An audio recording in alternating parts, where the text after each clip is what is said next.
Hello, everyone. Welcome back to another edition of the Benchwarmer Sports podcast. I'm Raffi, as always, joined by Theodore and Davian. This is going to be a little bit of a shorter podcast because Davian has to skedaddle a little bit to catch a train. But before we get into some of the sports content, boys, as always, even though Theodore thinks I didn't do this last week and I'm still not over it, how are you guys? You did not do this last week. I watched it over. You did not. So I definitely did. I'm doing good. Went skydiving, risked my life. Kind of Jack Jones style. Bringing a gun to the airport, almost risking his career. But hey, I mean, he's back on the field. So it's Bill Belichick. But he got kicked out today of practice because it's the Patriots. You never know what's gonna happen during training camp. Sorry, I just need to rant there. Yeah. Okay. Raffi wants us to be a shorter podcast, so I'm going to segue right off of what you said. Training camp. The New York Giants are going to win a Super Bowl. I'm sorry, but Darren Waller. Defense just sucks, all right? Darren Waller. That's it. That's all I mean. Daniel Jones being on fire means your defense is really trash. You lost a lot of season. That's all it is.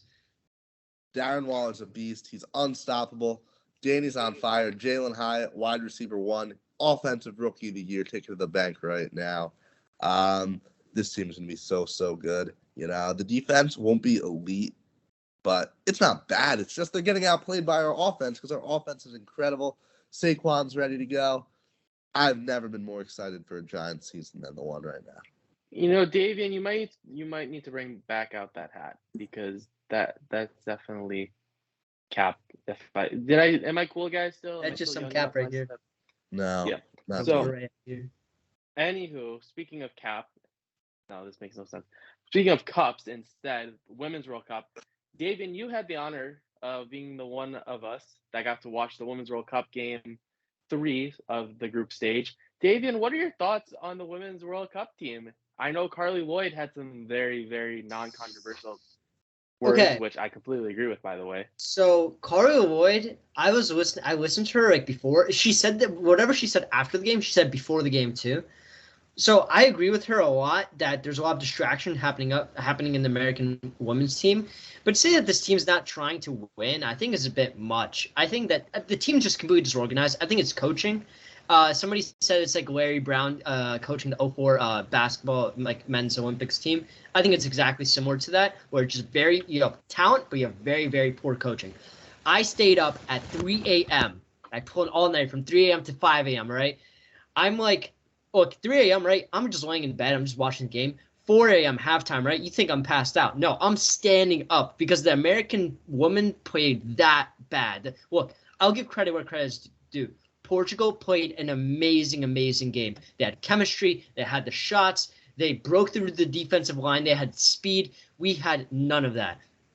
The Alex Morgan just missed so many shots. And, after the game in her post-conference, she said, it's just like the ball's not going back of the net. And in some cases, yes, it's just like a poor shot or a poor take, and it's less so on her. And it's just like bad positioning, wherever goalie gets to the ball. But a lot of times, just like the shots that we're taking aren't organized. It's like a flurry of shots. It's like, again, like I said last week, it's like 5th grade soccer. We haven't been playing better since our Netherlands game, and we continue to play poorly. I will be staying up as well for the Sweden game, which will be played at 4 a.m. So luckily, I'll get a bit of a bigger nap this time. 4 a.m. on Sunday, I'll be watching. I hope it's good. Other than watching Swedish woman. I am not going to go easy like you did, Davian. I think that a lot of these players, cough, cough, Megan Rapinoe, got their bag because they whined about equal pay, and we could talk all about that. Theodore is about to. I can't. I'm laughing. I'm laughing at Davian's Swedish woman and the fact that he's trying to laugh. I'm just muting my mic. No, Raffi, I agree with you. Yeah, continue. Anyways, they threw a hissy fit to get their money. Megan Rapinoe, again. So sad that she's retiring. We're also sad. We'll have a whole episode dedicated to her, so don't worry, viewers. They got their bag and they just quit. They're like, okay, we got our bag, we got our equal pay. I'm so it's not good soccer. I don't blame Theodore for not watching this. I watched the Germany game earlier today, and I could not, it was terrible. the only way I can watch these games is if we have, I forgot the guy's announcer, but the Spanish Telemundo announcer, where he goes goal every single time they score. That is the only way that I can keep watching these games, because I'm sorry, it's just not good soccer. There's no chemistry in any of the games, as you were saying, Davian, as a whole. None of these teams are playing well, and they're just firing off bad shots. It looks like it looks, as you were saying, fifth grade, middle school, whatever you were saying. It looks like when I was trying to play soccer when I was 7. And let me just say this: I was no Leo Messi when I was 7. I was garbage at soccer, and it's just where like one person has the ball and everyone's like surrounding them, trying to kick the ball as well, trying to get it to the net. I'm sorry, but it's just not good this year. It hasn't been fun to watch. Davian, I believe. I'm muted, my bad. Yeah. Rob, you seem like the type of kid that would kick the ball and just absolutely miss. No, I was the kid who sat and played defense for a reason, because I just sat in the back and I socialized really well. If my 6-year-old Raffi was great at talking on the soccer field, on the soccer pitch, he was not good at playing actually soccer at all. No. Yeah, no, you don't want to see that highlight package. There was a reason why I didn't go to center for soccer. Pull up the highlights, guys. Pull up the tape. Yeah. I don't Okay. have that tape. I think we're losing all of our viewers by talking this long about soccer, longest since we've talked about it since December. But at the end of the day, I can hate on this tournament all I want, but you still have the country angle, the nationalism, there still is value to the event itself, even if the games aren't the best. And odds are I'll be tuning in for the final, especially if our girls are in it. It's not like I want this event completely thrown in the garbage or anything. It's not like I'm taking it to that level, but I'd just like to see a better product out on the field. Yeah. See, my thing though is, and I'll use this as an example, the women's Olympic game between the USA and versus Canada, that hockey game is always a good game. Those are two teams, they play really good hockey. I am all for it. I love how they play. They play really well. A lot of people are like, oh, like women's sports in general is like a downgrade. No, women's hockey is really fun to watch. I'm not gonna I'll support women's hockey. It's a great sport. I hope their league finally figures it out, their women's league. I don't know if I'm gonna watch it personally, but again, from a national level, I like watching USA versus Canada. That's a good hockey game to watch. Right now, though, it's just not working. The US is just not playing well to make 2019. Years past, 4 years past, and quarterly, whatever it is, I don't even know, not annual, whatever it is, not decades, you know what I'm talking about. Anyways, those were fun years to watch the 2015, Carly that Lloyd, was a fun year. Yeah, I remember watching that. That was fun to watch the U.S. Women's World Cup. Since then, this year specifically, it just has not been good at all. I'm not a fan of it, and hopefully things change. Things can obviously change. We're getting to the knockout stage. We've seen plenty of upsets as Germany once again got knocked out by South Korea in the group stage. Tell me if you've seen this one before. Yeah. And Germany continues to lose in the group stage. Tell me if you've seen that before as well. But again, it hasn't been a good product yet, but I hope it does get better. I will not be waking up at 2 a.m. though to watch this game. Speaking about bad products, let's talk about the MLB trade deadline. Yankees did absolutely nothing, which I expected, but come on, at least entertain me a bit. At least try something. Before I drink your tears, the Cubs have 36 runs in their last 2 games. We are winning the World. We might win the World Series this year. It's all coming together at the right time. That. They just needed a little bit of fire. I'm absolutely clipping this. The Cubs are on a roll right now. Bellinger, Dawson, everyone. I'm all bought in. I can't wait to take this clip and put clown music on it when it comes October and the Yankees are in the finals. Look, the Yankees. Look, we're getting on a roll. We're getting our momentum back. All right, we got our our counterparts in New York, the Mets. They're not doing good. Right, so the momentum is gonna shift to us. Right, they're selling the team. They're trading their pitchers. They're going gone. Right. Yankees are getting all that momentum. They're gaining that New York support. They're going all the way. Davian sounds like exactly what I would imagine the average New Yorker sounding like. Oh, come on. It's all about the Yankees. It's not about the Mets. It is about the Yankees. It's always about the Mets. Yeah. The Mets trading their 2 highest-paid pitchers, their 2 big signings, Scherzer and Verlander, retaining half their salary and then trading them off for pennies on the dollar is also absolutely hilarious. I'm sorry, Mets fans, but my goodness, if you're a Mets fan, I'm so sorry. But then again, you kind of And did this to yourself. the best part about this, look, first of all, I am absolutely embarrassed to be a Yankees fan right now. Like, I went on my Yankees rant last week. I'm not going to do it again right now. We're not going to win the World Series, Davian. We'll be lucky to get a wild card spot. It's pathetic being a Yankees fan right now. But watching the Mets trade away their two aces, eat most of the salary, and then get swept by the Royals at home. Are they losing they were losing 9-0 earlier today too, or something? Made me feel a lot better about being a Yankees fan. Yeah. Sorry. They did come back and lost 9-2.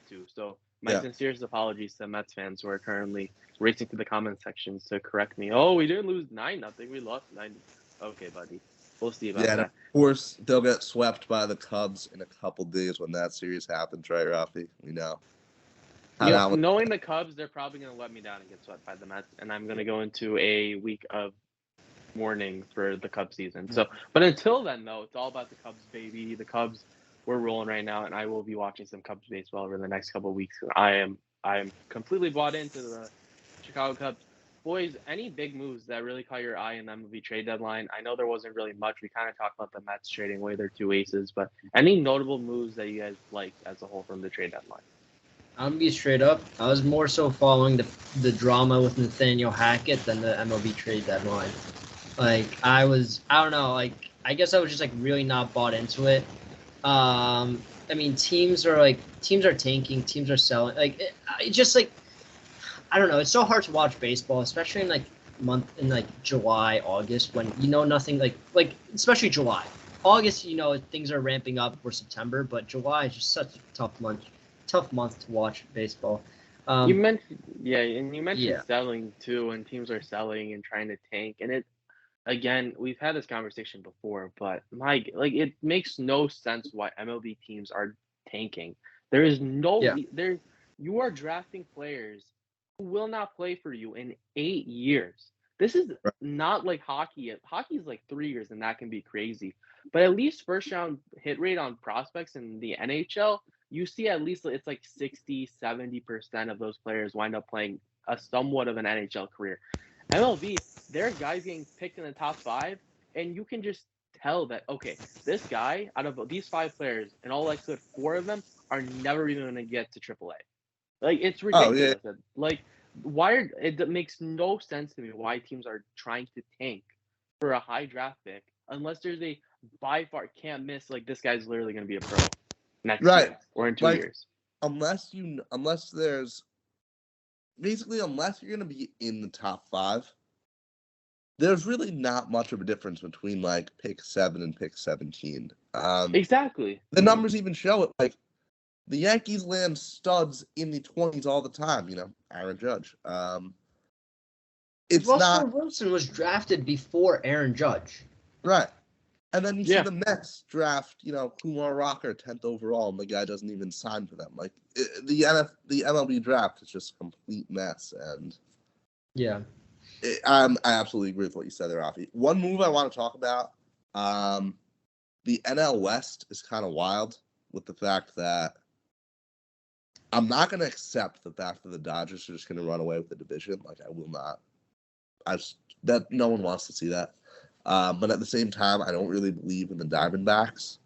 So, while they would be a fun story if they could win, I don't believe in it. The Padres brought in Rich Hill, who's 43 and like low-key still balling. He's just such a fun player. And then Yi-Man Choi, who I think can have a big impact on this team. I love that guy. Yeah, and I think that I don't know if San Diego will take the division, but I think they will be a threat as a wild card. I think the team will start to come together a little, and maybe a turning point in San Diego. Yeah, it's surprising because they were rumored to want to sell everybody, and now they're kind of like doubling down. So but they haven't been bad though. Like they're not like their scored runs is like middle of the pack, but they're over 500 right now, which is still pretty good. Much better than a lot of teams in the league. And then they're only allowing just under 430 runs. So they're obviously not bad, but they're those 1-run games, I feel like those close games, that could go either way. I feel like they're losing a lot of those. And that's why they kind of put themselves in the scenario. I know plus minus is always just a weird stat to look at, but I mean, the Padres are plus 75. So clearly they're doing something right with their defense and with their offense, respectively. But so, like, I could see them potentially go on a win streak. But then again, like, I really do want the Diamondbacks to make the playoffs. I also really want to see, like, I'm very selfish. I'll just put it out there. In the sports world, at least, I want to see a Dodgers-Giants playoff series so badly right now.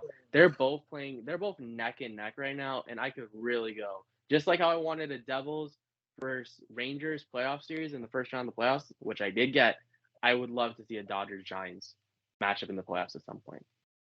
Yeah, I mean, I think baseball rivalries are really good to have. Yeah. Anything else we want to discuss, boys? I do want to say as well that it's been very, very interesting to see a lot of teams. Once again, I told you guys this very early on in the season. We're still seeing teams that were not expected to be very good this year play very well. The Diamondbacks are a key example. The Baltimore Orioles, another team that's been doing well. The Blue Jays, I know, have been like half and half, but they've certainly been better. The Twins are currently leading their division. Now, they're lucky right now because currently the Yankees are not in the playoffs. But if the Yankees make it to the playoffs, we all know how that's going to wind up going. Some miracle, they're going to wind up playing against each other, and we all know how that's going. The Rangers have been much better this year. You see the Reds obviously are in first, the Diamondbacks, again, as I mentioned. So this is a fun year where things are trying – a lot of these teams that were bottom feeders are starting to have their prospects hit, and they're starting to get guys. And then there's also the White Sox, too, where the White Sox are just absolutely falling apart. Yeah, the Reds are the coolest thing in baseball right now as we officially lose Davian to his train ride. But it should be fun postseason. I mean, it'll be interesting for me watching the playoffs, not being in the state of New York, like kind of detached a little more from the New York sports market, although obviously I'm rooting for the Yankees no matter what. So it'll be cool to sit back and watch some of these teams go on runs. Obviously, I don't want to see the Orioles do anything. Like, I'm going to root against Baltimore, but they're a team that I can easily see, like, okay, this could be a 2012 OKC Thunder type run where, the young core comes from out of nowhere, and now they are making headlines in the playoffs. Like, you never know. It'll be fun to see. Yep. Hopefully they win more championships than the Thunder won from that core three. Theodore, how many titles did they win again? I'm going to join Davian and leave the call at this point because I'm just No. Theodore, I need you for a couple more minutes. You can't leave yet. I can't make Anyways, exactly. But I did want to talk about another thing, too, moving on to the NFL before we close the show. What are your thoughts on fights happening during training camp? I like it. I think you got to have that fire within your players. And if they're going up against another team, too, I think it's really good just kind of butt heads early. As long as no one's getting injured from it, I think it's good to have that fire building up and just, like, light that inside of you and get ready to go. So I'm all for it. Oh, yeah, I absolutely agree. And I think Davian would even agree with me too right now if he was on. Like, I'm never going to get mad about people getting competitive. Like, these are supposed to be the most competitive people on the planet. That's how you get to this high level. And stuff is going to happen. Fights are going to break out, especially in these joint practices. And I love to see the videos of fights. Like, that's one of the highlights of training camp for me, at least. And another thing, too, that I want to ask before we close the show, do you think we should get rid of another week of the preseason? Just because, like, training camp, it feels, again, going back to the fighting, aside from the fighting, there really isn't anything else that I personally feel is very, like, entertaining for like, obviously, it depends on the team itself because the team is the one who's benefiting from these. But do you think the training camp and preseason should be shortened another week, or do you think it's fine as it is right now? Okay, so here's my thing on that. The NFL is 1 trillion% going to add an extra week to the season. It makes all the sense in the world because if you think about it, like, it would be so easy to just give these teams a second bye week, and then there's another week of revenue for every NFL super wild card weekend. Yeah, I mean, we don't have to go there, but there like, you go, NFL. just giving them, you play 17 games and you get 2 bye weeks throughout the season. The players would like it because they get extra time to rest. The owners would like it because there's, an extra week of revenue. The networks would like it. It makes sense for everyone. But at the same time, I don't want a President's Day weekend Super Bowl. I feel like that's kind of stretching it out too far, Already the fact that, we have NFL regular season games happening on, January 7th feels a little off to me. So I think most likely what's going to happen is week 1 of the NFL season will eventually end up being that same week as college football, like that. Yeah, very first week. I agree. I don't agree with cutting down the preseason. I mean, already we saw how many more injuries there were that very first year when there was 1 less week in the preseason. And think about how hard it is for teams to make these final cuts already. You want to give these young, unproven players every last opportunity to show why they belong on a roster. And the preseason is so key in building anticipation, getting us all excited for the season. And I just don't want to see it dip below 3 weeks. Honestly, have them report a week earlier if that's what you have to do. But, don't cut the preseason any further. Absolutely. You bring up a fair point, too. That's just something to play around with. And then I also thought about something else that I want to discuss with you. And then I definitely want to talk with Davian about this because I'm sure this news story is going to continue to get bigger and bigger as we go throughout and get closer to college football season, as you mentioned. There's a whole lot of word that Arizona and Arizona State might be leaving the Pac-12. I want to hear your thoughts. Do you think the Pac-12 it's going to dissolve? Obviously, USC, UCLA already gone. Colorado's now joining the Big 12. Are we seeing the Pac-12 basically dissolve into nothingness at this point? What are your thoughts? All right, first of all, let me say this. I want a conference realignment special to happen here. I think that's the only way that we can fully break down everything that's happening. Because it's just so fun to look at and see, whoa, what's happening out west and how does this affect the rest of the nation?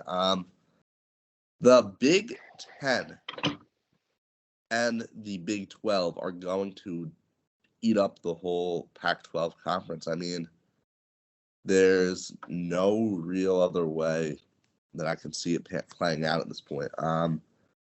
Arizona and Arizona State really do fit right in with the rest of those Big 12 schools, especially with Colorado in there.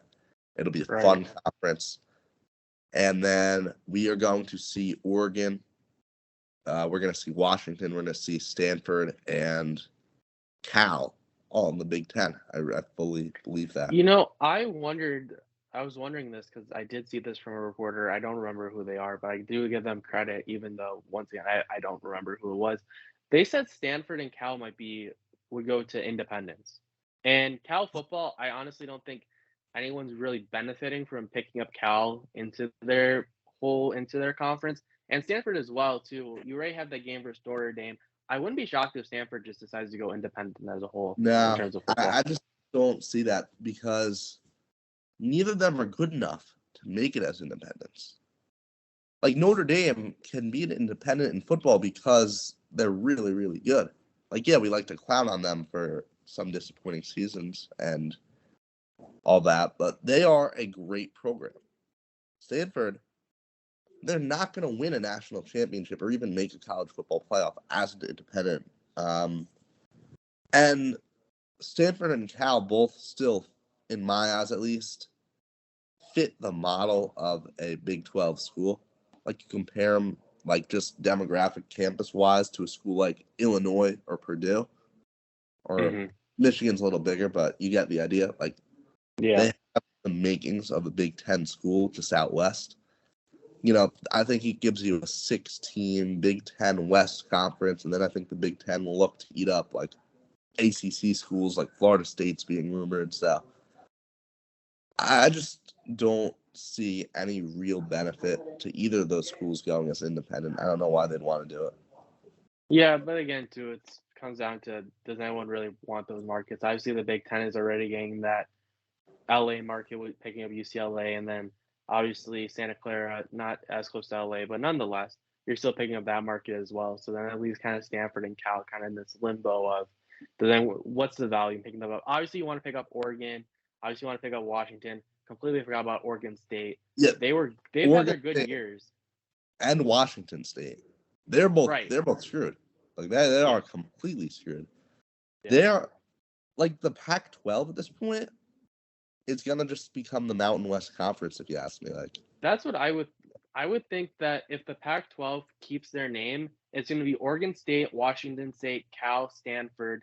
Then you bring in a team like San Diego State, Colorado State, Boise State. Some of those teams, BYU's already going to the Big 12, so not them. You add those teams then into the newly formed Pac-12 because, again, Oregon State, they've had good years, but for the most part, their history over the past decade, 2 decades hasn't been much. And then you look at Washington State, aside from the flag waving, and that again, they've been good every now and then, and they come up and come down. They haven't really provided any reason to be picked up by either the Big 12 or the Big 10. Well, the big things, and this is why that, like, honestly, Washington State and Oregon State right now are better sports programs than Stanford and Cal. If you look at like, oh, absolutely, 100%. Stanford brings other sports though into the picture, which aren't as profitable because their football and basketball are not good.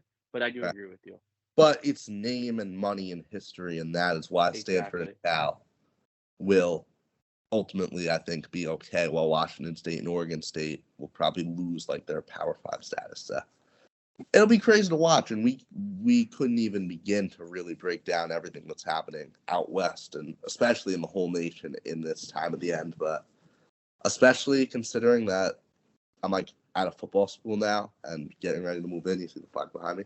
Like this stuff is all so fascinating to me right now. And in 5 years, college football and college sports in general will look so different than they do right now. And I'm all for it. You know, one thing that we can agree on at least is that Notre Dame will still be independents because they're dumb and I do not like them. And we'll continue to keep dogging on Notre Dame in future episodes. So we hope you enjoyed this edition of the Benchwarmer Sports podcast. For Theodore and for Davian, I'm Raffi. Once again, be sure to like this video, subscribe to our channel as well for more sports content. Follow us on TikTok, Benchwarmer_sports. Irish are terrible. Don't root for the Irish. Boo Irish. And have a great rest of your day. See ya. And roll tide.